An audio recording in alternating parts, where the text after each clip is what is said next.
Saturday இன்றைக்கி எழுந்திருக்கும் போதே மைண்ட் செட் இன்றைக்கி ஒரு நாள் வேலைக்கு போயிட்டு வந்துட்டா நாளைக்கு ரெஸ்ட் எடுக்கலாம் அப்படின்ற மைண்ட் செட்டில் தான் எழுந்திரிப்பேன். கொஞ்சம் லேட்டானதுனால அவங்களே பால் அடுப்பில் வச்சுருந்தாங்க. காஃபி மட்டும் கலக்கிற வேலை இருந்தது. காஃபி கலந்துட்டேன். அவங்க பால் எப்போ ஊற்றி வச்சாலும் எங்கிட்டேருந்து இந்த கொஷின் வரும். காஃபி குடித்து முடிக்கிறதுக்குள்ளே செம மழை வந்துடுச்சு. திடீர்னு எழுந்திரிக்கும் போது எதுவும் மழை இல்லை, எழுந்ததுக்கு அப்புறம் தான் மழை. சரி, சமைக்கிற ஐடியாவே எதுவுமே இல்லை. பாத்திரம் வேறு அப்படியே இருந்தது. பாத்திரம் மட்டும் கழுவி வச்சிடலாம் அப்படின்னு சொல்லிட்டு நேற்று தவளாடை ஊற வச்சதுக்கான வீடியோ போட்டிருந்தேன்ல, லாங் வீடியோவில். அது வந்து நைட்டு தான் லேட் ஆகிடுச்சுல. நான் வரதுக்கு நைட்டு செய்கிறதுக்கு தான் ரெடி பண்ணது. வரதுக்கு லேட் ஆகிடுச்சுன்றதுனால அப்படியே ஃப்ரிட்ஜ்லேயே இருந்தது.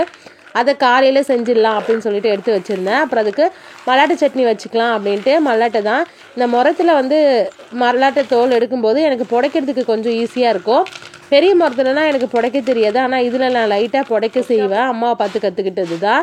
இந்த மாதிரி புடைச்சிட்டோன்னா அந்த தோல் எல்லாம் செப்பரேட்டாக போயிடும். அதனால் இந்த முரத்தில் போட்டுப்பேன். இதை வந்து மல்லாட்டை போட்டுட்டு கொஞ்சம் காஞ்ச மிளகா, உப்பு, புளி, அவ்வளோதான், வேறு எதுவுமே இல்லை. இதில் நம்ம புளி சேர்க்கறதுனால மதியம் நல்லாயிருக்கும். நான் ஏற்கனவே சொல்லியிருக்கேன். இன்றைக்கி வந்து சட்னி நான் தாளிக்கலை. ஏன்னா நான் தவளாடை சொல்கிறதுனால இது தாளிக்காமல் அப்படியே செஞ்சுட்டேன். இது வந்து நாங்கள் அடை தோசை, தவளாடை அப்படின்னு சொல்லுவோம். இதுக்கு தவளாடைன்ற பேர் ஏன் வந்ததுன்னு எனக்கு இன்னமும் தெரியல. யாராவது தெரிஞ்சால் எனக்கு கமெண்ட் பண்ணுங்கள்.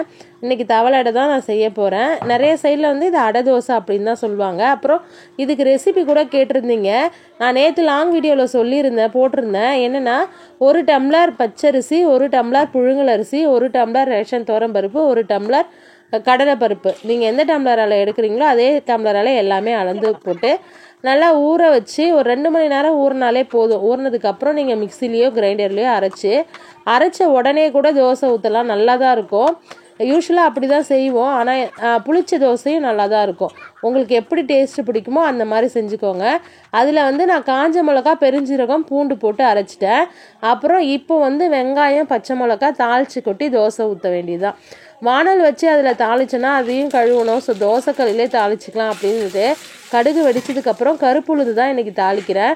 பெரிய உளுந்து கொஞ்சம் கரமுறான்னு இருக்கும். ஆனால் கருப்பு உளுந்து கொஞ்சம் நைஸாக இருக்கும் சாப்பிட்றதுக்கு. அதனால் இதுக்கெலாம் கருப்பு உளுந்து போட்டால் நல்லாயிருக்கும். கடலைப்பருப்பு போட்டு வதங்கினதுக்கப்புறம் கொஞ்சம் பெருங்காயத்தூள் போட்டுட்டு இதிலே பச்சை மிளகாவும் அப்புறம் வெங்காயமும் போட்டு வதங்கிறதுக்கு உப்பும் தூவி விட்டுக்கிறேன்.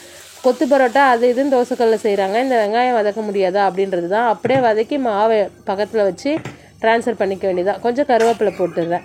கருவேப்பிலை வந்து வதங்கும் போது அதோட ஸ்மெல்லு நல்லாயிருக்கும். அதனால் அதில் போட்டுட்டு கொத்தமல்லி தழையை தனியாக போட்டுக்கிறேன். அப்புறம் மஞ்சள் பொடி, உப்பு இதில் கூட கொஞ்சம் சேர்த்துக்கிட்டோன்னா நல்லாயிருக்கும். இது எல்லாத்தையும் நல்லா கலந்து விட்டு அப்படியே நம்ம தோசையாக ஊற்ற வேண்டியதான். உங்களுக்கு தோசை மாதிரி மெலிசாக வேணும் அப்படின்னா மாவு இன்னும் நல்லா தண்ணியாக கலந்துட்டு நைஸாக ஊற்றலாம். அடை மாதிரி வேணும்னா கொஞ்சம் கட்டியாகவே வச்சிங்கன்னா தடிமனாக வரும். ஆனால் அடை வந்து எனக்கு தடிமனாக இருந்தால் தான் பிடிக்கும்.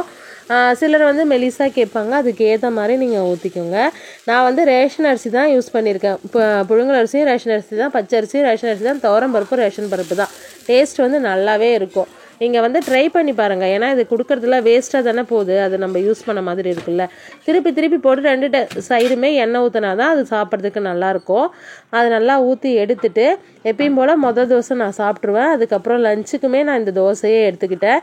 சட்னியும் எடுத்துக்கிட்டேன். இந்த ட்ரெஸ் நல்லா இருக்கான்னு சொல்லுங்கள். சின்ன வயசுலேருந்தே எனக்கு ஃப்ராக் போடுறதுனா ரொம்ப பிடிக்கும். ஆனால் சின்ன வயசுலேயே நான் கொழு பேபின்றதால 5ஆவதுக்கு மேலே அம்மா ஃப்ராக்லாம் போட அலோவ் பண்ணலை. ஆனால் இப்போ நான் போட்டுக்கிறேன்.